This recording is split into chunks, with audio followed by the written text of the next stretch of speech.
So, you've collected a bunch of oral history material. Yay you! Now, what do you do with it all? Well, I'm here to tell you all about exactly that. I'm Cassandra from the Folklore Tree, and this is Fieldwork 101.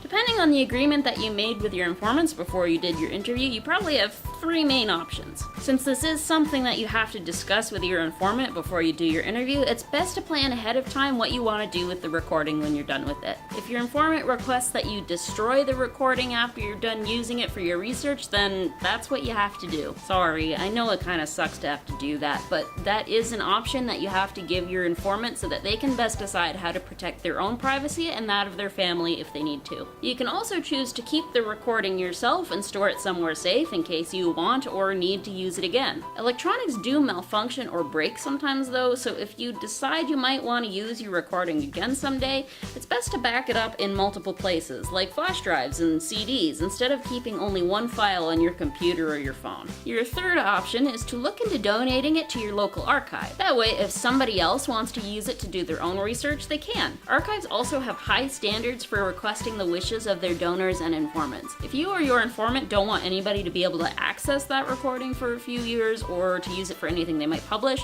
all you have to do is let your friendly neighborhood archivist know when you go in to donate. If you and your informant want to donate your recording to an archive when you're finished it, there's a few things you should do first. The big thing is to provide as much context for your recording as possible. The context is basically just the who, what, when, where, and why. Who made the recording and who is in it, what the recording is about, when the recording was made, and why the recording was made. Now, you'll want to have all this written down to give to the archivist, but it's also really helpful to actually say these things at the start and the end of your audio recording. Especially if the interview gets split into more than one part, because then at least you know for sure that these two parts of a thing go together. When you have hundreds or even thousands of recordings that you have to keep organized, that's the sort of thing that becomes a lifesaver. Your archivist will love you for it. You might also want to think about making a transcription of your interview. Transcription is when you listen to the recording and then just write down word for word what gets said. This is harder and takes longer than it sounds. Even with the help of computer software made just for transcription, it can take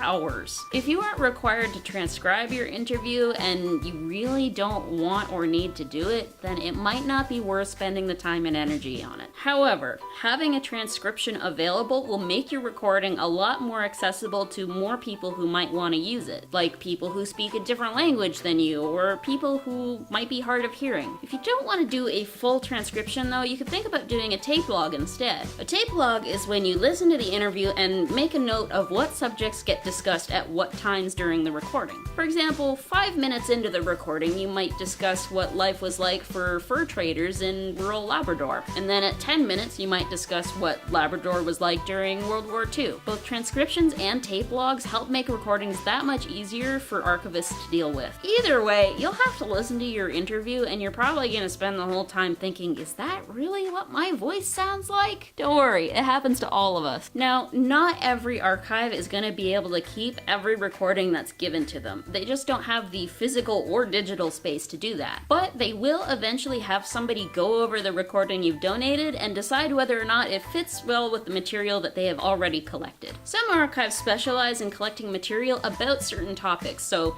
if your recordings are about, say, World War I and II, or local arts and crafts, or sports, or tracking family trees, then you might want to look into finding an archive that specializes in that topic specifically to donate to. If you have any doubts or questions about donating your oral histories, you can always get in touch with your local archivist and they can tell you anything you need to know. And while you're there, you might find yourself interested in volunteering. A lot of archives depend on volunteers to stay open and organized, and you'll get to learn all sorts of neat skills, like how to preserve and catalog historic photos, or how to help people get in touch with their ancestry and heritage. And that's it! You now have the basic knowledge required to go out and record oral histories. Now, there is still a lot to learn, but to be honest, a lot about fieldwork is best learned by going out and doing it. If you're interested in recording oral histories regularly, as a hobby or for a research project maybe, then you should ask around your local library, archive, historical society, or similar institutions to see if they have some more resources you could use, or if there's any particular things that they want recordings about. Who knows, you might even uncover something about your local history that nobody else has ever known before. So give get out there, get recording, and never stop learning. Special thanks go to the Labrador Institute and the Labrador Heritage Society for sponsoring this series, and to you for watching. If you have any comments or questions, feel free to leave them in the comments section below or to send them to the Labrador Institute. You can find their contact information in the description box. Have fun making oral histories, and I will see you next time.